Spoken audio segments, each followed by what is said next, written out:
Hello everyone. इस video में हम क्लास सेवन्थ की हिंदी की पाठ्य पुस्तक से एक तिनका नामक कविता के प्रश्न उत्तर करेंगे। इसका पहला प्रश्न है, नीचे दी गई कविता की पंक्तियों को सामान्य वाक्य में बदलिए। यानी कि कुछ पंक्तियां दी गई हैं जिसका कविता में इस्तेमाल हुआ है, उसे सरल वाक्य में बदलना। तो पहला यहाँ पे उदाहरण दिया गया है, एक तिनका आँख में मेरी पड़ा। इसे बदलकर लिखा गया है, मेरी आँख में एक तिनका पड़ा। दूसरा उदाहरण है, मूठ देने लोग कपड़े की लगे। तो बदलकर लिखा है, लोग कपड़े की मूठ देने लगे। अब यहाँ पे एक पंक्ति है, एक दिन जब था मुंडेरे पर खड़ा। तो इसे बदलकर लिखा है, एक दिन जब मुंडेरे पर खड़ा था। फिर खा वाक्य है, लाल होकर आँख भी दुखने लगी। तो इसे बदलकर लिखा है, आँख लाल होकर दुखने लगी। गा वाले वाक्य पे आते हैं, ऐंठ बेचारी दबे पाँव भगी। तो इसको बदलकर लिखा है, बेचारी ऐंठ दबे पाँव भगी या सारी ऐंठ निकल गई। अब घा वाले वाक्य पे आते हैं, जब किसी ढब से निकल तिनका गया। तो इसे बदलकर लिखा है, किसी ढब से जब तिनका निकल गया या फिर किसी तरीके से जब तिनका निकल गया। अब हम आते हैं दूसरे प्रश्न पर। दूसरा प्रश्न है, एक तिनका कविता में किस घटना की चर्चा की गई है जिसमें घमंड नहीं करने का संदेश है। तो इसका उत्तर है, एक तिनका कविता में कवि ने उस दिन की घटना की चर्चा की है जब वह अपने ऊपर घमंड कर गया और जब वह अपने आप को सबसे श्रेष्ठ समझ रहा था, यानी कि सबसे ऊपर या ऊंचा समझ रहा था, बेहतर समझ रहा था।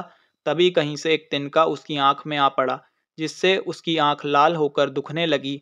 फिर बड़ी कोशिश करने पर जब तिनका किसी तरह आंख से निकल गया, तब कवि को समझ आया कि उसके घमंड को तोड़ने के लिए एक तिनका ही काफ़ी है। इस घटना से हमें सीख मिलती है कि हमें कभी घमंड नहीं करना चाहिए और सबके साथ प्रेम से रहना चाहिए और अच्छा व्यवहार करना चाहिए।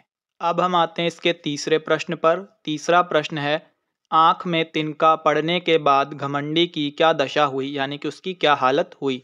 तो इसका उत्तर है, घमंडी की आँख में तिनका पड़ने पर उसकी आँख लाल होकर दुखने लगी, यानी कि उसे दर्द होने लगा और उसकी सारी ऐंठ दबे पाँव निकल गई, यानी कि उसका जो सारा घमंड था वो निकल गया। अब हम आते हैं इसके चौथे प्रश्न पर। चौथा प्रश्न है, घमंडी की आंख से तिनका निकालने के लिए उसके आसपास के लोगों ने क्या किया। तो इसका उत्तर है, घमंडी की आंख से तिनका निकालने के लिए उसके आसपास के लोगों ने कपड़े की मूठ बनाकर, यानी कि उसे मोड़कर उसकी आंख से तिनका निकालने लगे। तो ऐसे कोशिश करते हैं कपड़े की मूठ बनाकर कि तिनका उसकी आंख से निकल जाए और आखिरकार तिनका निकल जाता है।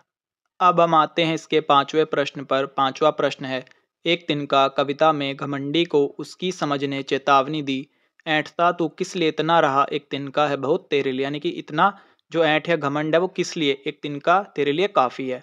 इसी प्रकार की चेतावनी कबीर ने भी दी है, तिनका कबू न निंदिए पाँव तले जो होए, कबू उड़ी आखिन पर एक पीर घनेरी होए। यानी कि हमें कभी किसी तिनके तक की, यानी कि किसी छोटे की बुराई नहीं करनी चाहिए, क्योंकि अगर एक तिनका भी हवा चलने पर आँख में आकर पड़ जाए तो उससे बहुत दर्द होता है। इन दोनों में क्या समानता है और क्या अंतर है, यानी कि इन दोनों काव्यांशों में क्या क्या चीज़ें समान हैं और क्या क्या चीज़ें अलग हैं।